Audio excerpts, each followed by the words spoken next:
자, 안녕하십니까? 또 창경궁이라는 곳에 가서 또 안내 말씀을 좀 드려볼게요. 원래 창경궁에는 이제 창덕궁은 1405년에 태종 이방원이 세종한테 일찍 양의를 하고 경복궁에서 매일 같이 만나면 아들이 일을 잘 할 수 없겠다 싶어서 옆에 이제 궁을 세우고 이사를 한 곳이고요. 이 1418년에 세운 이 수강궁이라고 있었는데요.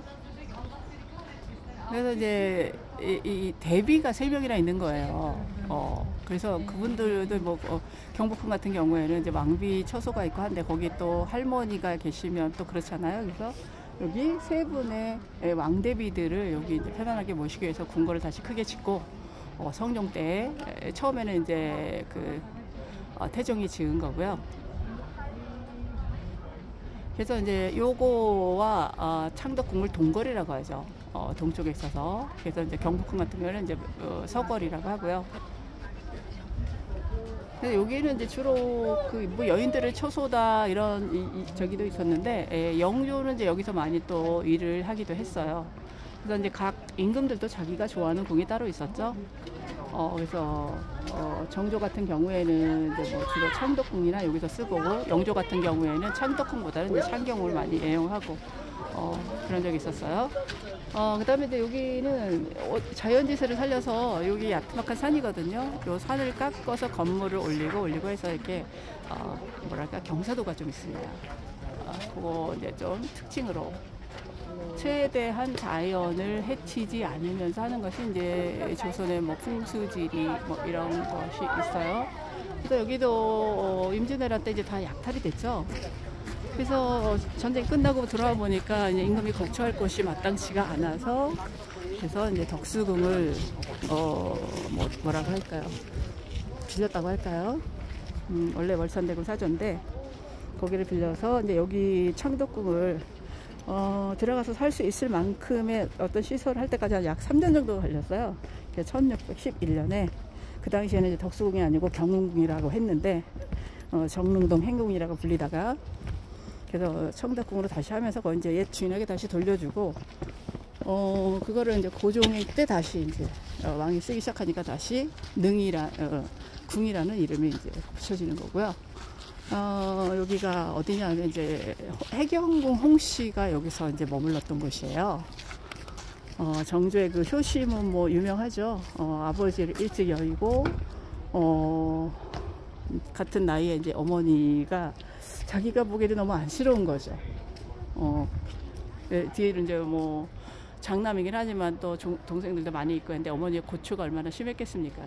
근데 조기는 뭐냐면 지금 이제 물이 지금 현재는 없는데요. 산에서 내려오는 물이 저 통도처럼 해서 졸졸졸 흘러서 이렇게 내려오면 이게 온도가 일정한 온도가 유지된다고 해요. 그래서 예전에는 이제 여기 물이 있으면 여기다 동전을 던져서 뭐 소원이 이루어진다 해서 많이들 던지곤 했었는데 지금은 하지 말라고 되어 있고요. 근데 여기 이제 정조의 마음이 어떻게 느껴지냐 하면은, 궁에서 사실 임금 다음은 이제 왕비인데요. 이게 통명전이라고 하죠. 왕비의 처소보다 크기가 커요. 그만큼 이제 어머니를 모시는 마음이 좀 간절했다고 할까요? 효심이 깊었다라고 할까요? 네, 그런 거예요. 그저 뒤에 이제 가시면 그 성종의 태가 있는 이제 항아리가 있고요. 그리고 이제 넘어가면 그 연못이 크게 있어요. 이제 그 뒤에 뭐라고 해야 하나, 식물원? 이 앞에를 이제 일제시대 때 여기 동물원을 만들었다는 거죠. 이 궁궐에다가. 그건 굉장히 좀 왕궁을 좀 비화시킬 목적이었겠죠. 사람 사는 곳에 동물이 함께 있지는 않잖아요. 그리고 이제 여기가 양화당. 그래서 이제 여기서 이제 태어나신 분이 정조고요. 또 여기서 돌아가신 분도 정조고요. 그리고 중종도 여기 이제 뭐 환경전인가에서 이제 돌아가셨고요. 저 뒤쪽에 보이는 곳이 이제 서울대학교 병원인데요. 저기까지가 다 전에는 이제 이 궁의 터였죠. 양화당 이렇게 있고요.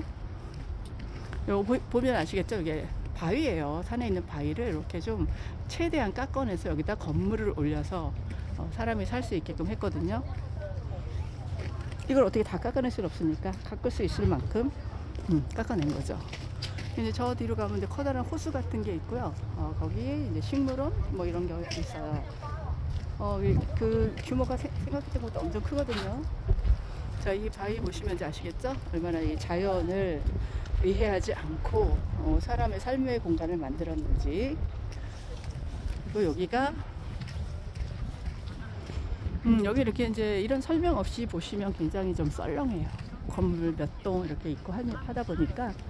네, 지금 이제 많은 곳이 출입 금지를 시켜놔서 안에까지 이제 보여드릴 수 없는 게 조금 유감스럽긴 한데요. 자, 여기가 이제 영춘헌이라고 하죠. 그래서 이 건물에 그 뭐랄까 순이라고 할까요? 뭐 이제 각이냐, 뭐 전이냐, 당이냐 이런 것도 루냐 이런 게 있는데 헌 같은 거는 이제 조금 아래라고 보시면 될 거예요.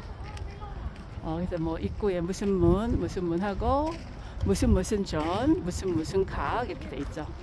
예, 루라고 하는 거 조금 2층 높이 정도 해서 경관 좋게 해서 약간 별장 같은 느낌으로 이렇게 하는 거 이제 무슨 루, 뭐 주합루다, 영화루다 뭐 이렇게 하는 거예요. 그래서 저기도 보면 이제 우물이 있고 이제 저쪽 가서 말씀드리겠지만 여기도 이제 복원이 많이 안 돼 있는 상태라 좀 썰렁한 느낌이 있어요. 그래서 여기서도 이제 스토리를 중점적으로 들으시면서 그 연상을 하셔야만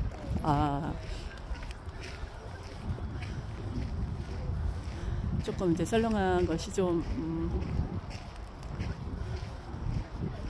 여기 이제 환경전 여기가 이제 중종이 서거했던 곳이고요. 뭐 경춘전 옆에 있고요. 저 건물이 경춘전이고 저기 이제 동양이고 요거 이제 남양 경춘전 있고 방금 전까지 보셨던 이 담장 너머가 그 세자가 공부했던 곳 아니면 이제 그 처소였던 곳을 이렇게 담장을 둘러서 구별을 했고요.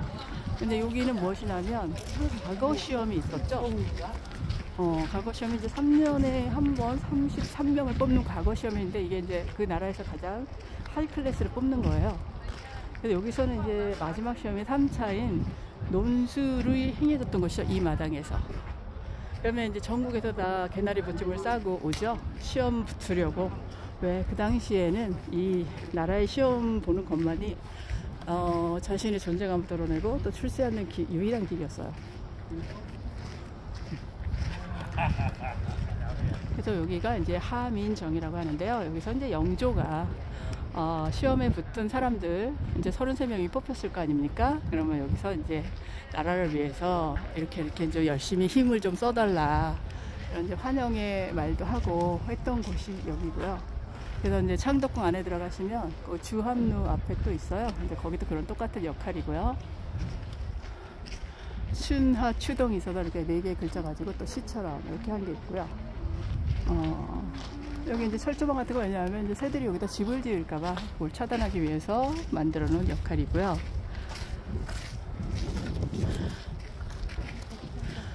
아까 이 조선시대처럼 이 디테일에 강한 나라는 아마 없는 것 같습니다.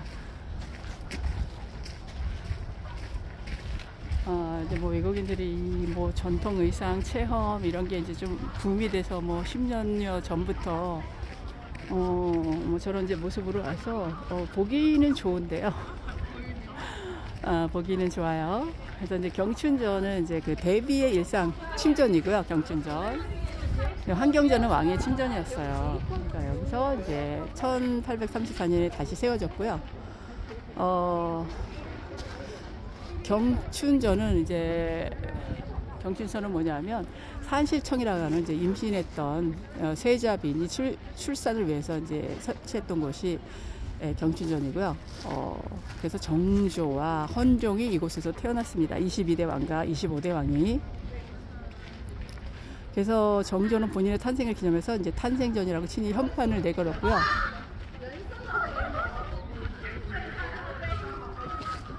그리고 이제 그 현판은 순조 임금의 글씨라고 하죠. 환경전은 이제 중종과 소현세자가 돌아가신 곳이에요.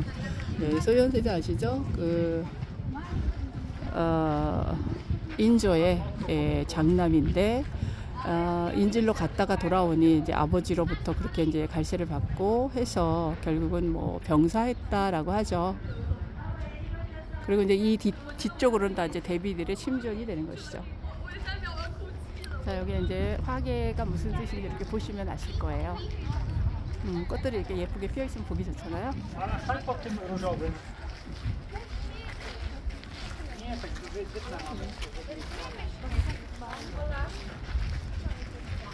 네, 여기는 이제 역사적으로 어떤 일이 있었냐 하면, 드라마를 많이 보신 분들은 이제 장혜빈에 대해서 되게, 뭐, 몇 번이고 리바이벌 된 뭐 20편 이상의 드라마가 만들어진 게 이제 장희빈이죠.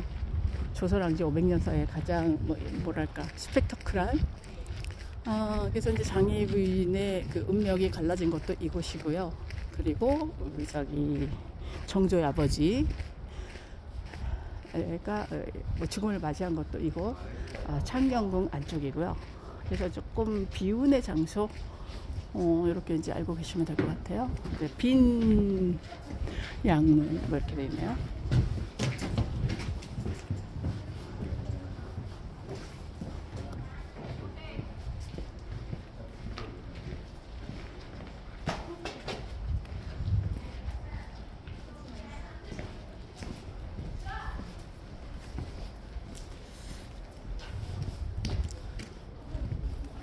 자, 여기 보시면 이제 동쪽으로 승문당이라고 써 있기는 한데 정식으로 들어가는 문은 어디냐면 저쪽에 보시면 다리가 저쪽에 이제 계단이 있고 이쪽에는 또 이래서 약간의 이제 층이 있어요.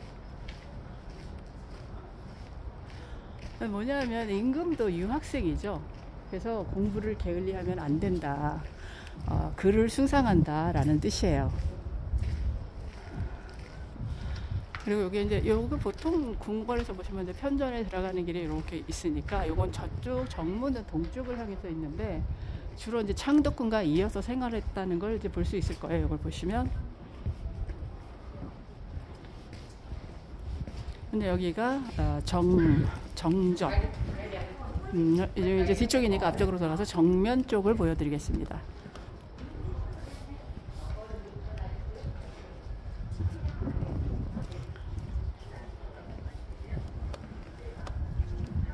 여기 단초막 난 거 좀 보시면 좀 자연스러운 느낌이지 않나요? 뭐 경복궁이나 창덕궁 굉장히 화려했었는데 여기 좀 자연스러운 거 보면 이게 이제 자연 연료가 여기서 이제 좀 칠해졌다라는 거 볼 수 있고요. 자, 여기 여기 이제 전돌이라 덕수궁도 마찬가지로 신발을 신고 들어가도 되는 곳이에요. 근데 임금님은 저쪽 뒤쪽에 병풍이 항상 문이거든요. 뒤쪽에서 나오셔서 뒤쪽 계단을 통하여서 이렇게 앉으시는 거고요. 이제 병풍은 이제 조선의 영토를 의미하는 거고요. 자, 천정에 여기는 이제 단층이라 좀 얇은데 봉황이 있고요. 또 임금님 위에도 이제 봉황이 있을 거예요. 그리고 여기는 이제 대체로 남향으로 건물이 있는데 명정전 정전이에요. 근데 여기는 왜 동양으로 지었냐면 남쪽의 공간이 여의치가 않아. 정말 어디다 하지? 이 건물들이 이렇게 모여 있잖아요. 뚝 떨어진 곳에 지을 수도 없고, 그래서 이쪽만큼은 하나만큼은 동쪽으로 해도 괜찮겠다. 그래서 이제 동쪽 문에 정문을 만들고, 그래서 저쪽 조금 약간 왼쪽으로 가면 이제 경모궁이라고 있는데요. 그게 지금의 뭐 서울대 짜리 안에 가면 있어요. 그게 이제 그 정조의 아버지 돌아가시고. 빈청이라고 할까요? 그거 이제 거기 경모궁이라고 해서 거기서 이제 아마 3년을 모셨던 것 같아요. 근데 지금은 그 자리가 아직도 남아 있고요. 이렇게 해서 이제 그 서울대가 생기고, 그 서울대 안에 해화동 쪽에 가면 또 그 궁궐에서 썼던 시설들이 군데군데 또 있더라고요. 여기 보시면 경복궁만큼이나 넓거든요. 여기 이제 또 쓰여진 또 한 가지 이유는 뭐냐면 우리가 조선 통신사를 보냈죠, 일본에. 한 500, 600여 명 가까이를. 그러면 여기서 그 임병장을 주고 여기서부터 시작해서 이제 부산을 가고 부산에서 배를 타고 가서 그 동경이 옛날에 이제 에도라고 했거든요. 이제 거기까지 가는데 뭐 한 달 정도 걸리죠. 그래서 계속 이제 환대를 받고 뭐 이렇게 이제 문물이 그때는 일본보다 조선이 앞섰으니까 이렇게 문물을 전파한 곳이고 그런 역할을 했던 곳이 이곳 창경궁의 넓은 마당이라고 할 수 있겠습니다. 근데 단지 이제 건물 같은 건 정궁을 넘어설 수는 없으니까 몇 칸 되지도 않고 크기도 이제 좀 자그마하게 짓고 이런 거를 이제 염두에 두시면, 이거는 이제 늘 말씀드렸지만 드무라고 하는 것은 물이 원래 이렇게 반쯤 채워져 있어야 되는 거죠. 그래서 이제 화재를부터 조심하자, 이런 뜻이 있는 거고요. 자, 여기 이제 코너를 돌아가시면 I don't remember what you did and how you did it.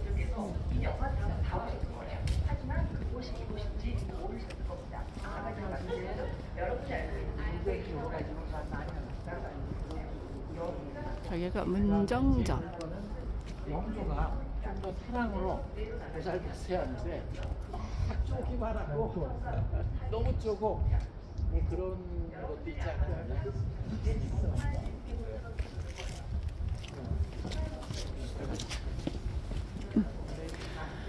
여기 이름은 이제 문정전이라고 하고요.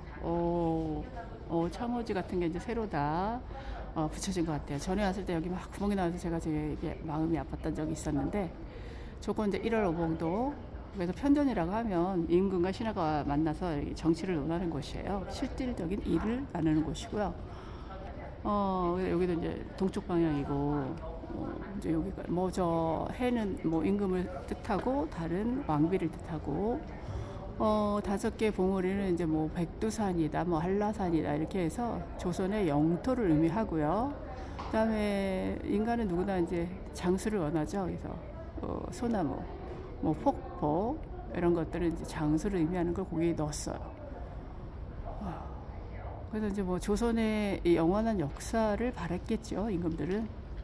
그래서 어쨌든 그것이 뭐 들었는지 어쨌는지 519년, 그래서 이 세계 유래사를 봐도 같은 성씨로 이 나라가 500여 년 이상 이어진 곳은 조선이 유일하다라는 이야기가 있어요. 40년 전의 건물이기 때문에 안쪽을 보셔도 색깔이 예쁘게 칠해져 있는 모습 보실 수 있을 겁니다.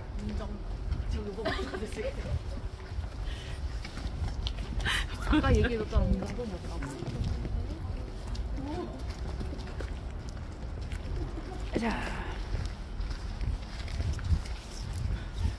자, 문정역과 그 일원이라고 볼 수 있겠고요. 이제 남양 건물이죠. 동양, 이제 저 정전은 동양인데 배세고 이제 남양이고요. 편전이고, 또 이제 왕실에 누가 죽으면 이제 혼전. 혼전이라고 하면 이제 이름 위패를 모시는 곳이죠. 그래서 그 시체는 궁의 가장 뒤에다 안치를 했어요. 근데 여기가 이제 무엇이냐면, 자, 여기 이렇게 이제 잔디가 나온 것은 예전에 다 정각이 있었던 곳인데요. 여러분들이 아시잖아요. 그 영조가 조금 성격은 좀 개팍하죠. 그래서 83살까지 가장 이제 장수한 임금이고, 역대 임금 중에 가장 오랜 임금 역할을 했고, 그래서 여기가 어떤 장소냐면 그 사도세자를 뒤주에 가둔 거 기억하시죠? 그래서 그 뒤주를 여기에다 놓고, 뭐 여름인데 열흘간 물도 주지 않아서 결국 여기서 이제 죽음을 맞이하게 됐다는 게 바로 여기예요. 여기예요. 그래서 이제 정조는 그걸 봤죠. 자기 아버지의 죽음을. 그래서 더 애틋하고 더 어머니한테 효도하고 그런 건 아닌가 싶어요. 그리고 이제 우리 각 궁마다 보면 또 이 조선시대라고 해서 과학을 또 어떻게 부실하게 그냥 그렇지 않고 굉장히 과학을 신경 썼어요. 그래서 관상감도 있고 뭐 이렇잖아요. 그래서 어느 궁에 가시든 뒤쪽에 보면 항상 그 뭐 바람의 세기를 재고 이랬던 곳이 있거든요. 풍기대라고 해서 저기 보이시죠? 그건 이제 창덕궁에도 있고요. 여기 경희궁에도 있고, 경복궁에 대한 그 경복궁은 아마도 이제 그 집현정 근처 어디였을 것 같아요. 자, 오늘은 창경궁을 조금 좀 비중 있게 다뤄보도록 하겠습니다. 그래서 그 장희빈이 뭐 인형을 넣고 막 저주를 했잖아요, 인현왕후를. 그랬던 그것이 간상감 있는 그 근처 어디에다 묻었다가 그게 발각이 돼서 결국은 이제 퇴출을 당하는 일을 겪게 되죠. 영조 어머니로부터 이제 발각이 되어서 이제 고해지는 거죠, 숙종한테. 그래서 이제 인현왕후가 너무 안 됐으니까 또 다시 불러드리고, 근데 이미 인현왕후는 병이 깊어서 들어오고 얼마 안 돼서 이제 또 사망을 하게 되고요. 그래서 장희빈은 이제 그 서인이 되죠. 독약을 마시고 그리고 서인이 돼서 이제 일반인으로서 삶을 마치게 되는 거죠. 자, 여기 간천대라고 해서 1688년 뭐 천치라고 하면 이제 뭐 별의 자리를 뭐 이렇게 매일매일 관찰하고 하는 건데요. 일제 때 이제 다른 곳을 옮겨졌던 것을 여기 정비를 하면서 다시 이쪽으로 옮겨왔다라는 거고요. 그리고 이제 그 자경루 그것도 여기에 두었었다라고 하는 건데요. 지금 이제 제대로 작동되는 자경루는 없죠, 전국에. 자, 여기다 이제 깃발을 꽂으면 바람의 세계를 알 수 있을 것이고요. 그러면 요 근처에 뭐 추곡이나 이런 것도 있을 거예요. 여기 고물 851호 간천대. 그리고 이제 현대 본사를 지나가시다 보면 거기에도 간상감이라고 이런 비슷한 게 하나 있을 거예요. 놓치지 마시고. 네, 이렇게 뭐 이런 스토리가 없으면 그냥 단지 이게 생명력 없는 돌이 이렇게 사각으로 지어져 있네 이런 건데 굉장히 큰 의미가 있고, 세기 과학계에서도 우리 저 세종 때 그 혼천이라고 있었잖아요. 매일매일 별의 자리를 이렇게 재었던 그게 너무 더 정확하다는 거예요. 믿을 수가 없다. 어떻게 600년 전에 이런 일이 있을 수가 있냐. 이렇게 뭐 감탄을 하고 있다고 합니다. 그러니까 참 이 한국인의 이 뭐랄까요, 두뇌 열정, 이거는 뭐 세계 최고인에는 틀림이 없는 것 같습니다. 자, 이렇게 또 보시고 이 궁궐이요. 좀 간단하게 설명을 드리고 싶어도 스토리가 있어서 자꾸 시간이 그렇게 간단하게 되지는 않고요. 그걸 여러분들이 좀 양해를 해 주셔야 돼요. 자, 그리고 이제 여기 정면에서 지금 창경궁 중에서 이제 좀 문정점만이 지금 조금 이렇게 뭐랄까 깔끔하게 좀 정리가 돼 있어요. 그다음에 나머지 꽃들은 요즘 조금 신경이 좀 부실한 것 아닌가 하는 그런 아쉬움이 있거든요. 그래서 이제 예전부터 이런 말이 있어요. 그 나라가 강한 나라인지 아닌지는 문화적으로 얼마나 고등적인 문화를 누리고 사느냐, 이걸 가지고 판단을 한다는 거예요. 그래서 우리 문자를 이미 가지고 있어요. 1443년에 세종 때 6년간의 뭐 이제 연구를 통해서 한글이란 글자가 이미 만들어졌고요. 그리고 각종 이제 과학 기구들도 있고요.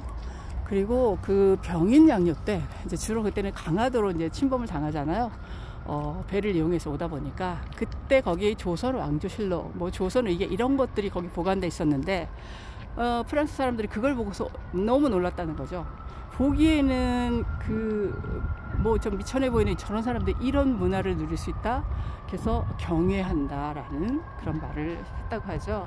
그래서 그 표현을 정조 때도 했고요.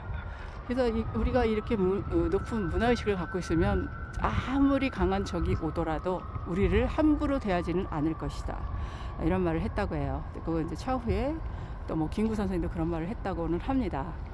그래서 이제 제 기억으로는 정조가 가장 먼저 그런 말씀을 하셨던 것 같아요. 자, 어때요? 여기 이제 창경궁인데요. 창경궁은 건물이 얼마나 뭐 크고 좋느냐 이걸 보시는 게 아니고요. 이 안에서 일어났던 일들, 요거를 위주로 이제 보시면 그 의미가 이제 와 닿으실 거예요. 그래서 이제 창경궁은 요 정도로 보시고 이제 조금 이따 정문 쪽에 나가게 되면 다시 켜서 또 이어서 해드리도록 하겠습니다.